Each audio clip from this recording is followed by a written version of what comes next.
Hello, Sandra here from Palm Desert Deltas, sharing my assignment 3.1 from EDOL 722. And what I'd like to share with you tonight is my story that happened in 2006 when I had barely started working for a high school, and I went in and talked to the counselor, not sharing that I was employed there. So I just went in there to talk to him about my son trying to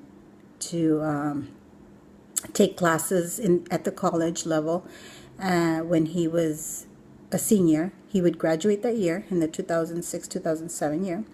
And so in the second semester, he was only going to have to take 2 classes. So I went in there and I said, "Hi, my name is Sandra and my son is a student here, and we'd both like some information about the program that you have going. They told me that you were the one in charge about for that program." And he says, "Oh, well, who's your son?" So I gave him information, and he started looking up. He says, "Is he taking any AP classes or honors classes?" And I said, "No." He says, "Well," he says, "at this moment he won't be able to take the test anymore because the deadline has passed, and if he's not taking any AP courses, then I don't think he'll be able to pass the test because it's very difficult, the assessments at the college level. He needs to score at the college level English in order for him to be able to take the class." And I says, "Okay, all right, that's fine." So I left. Then I went to the college and I registered my son. I registered him for the program, had him take the assessments. He passed the assessments. I spoke to the counselor there, and she says, "No, go ahead and take him back. He still has time to do it, and if there's other students that are interested, that they can come and still take the tests." So I went back to the school, and during one of my prep periods, I went in there and I scheduled an appointment with the counselor again, the same counselor, and I says, I spoke to him and I says, "Hi, I came to talk to you about the program that you are here. I'm a teacher here, and I'm interested because some of the students have asked. I teach in the art department." And he says, "Oh, really? You're a teacher here?" And I says, "Yes, I've been teaching here from the beginning of the school year."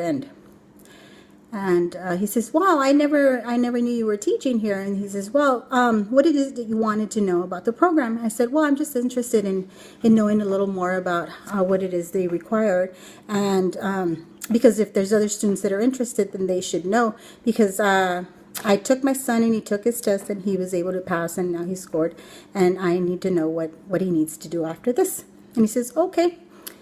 All right, anything else that you need?" He gave me all the information. "Anything else that you need, you can come back and I will help you out with any of the portfolios, any of the grants, the FAFSA, anything that he needs, and I can help him so that he can continue on." And that's a great news that he passed.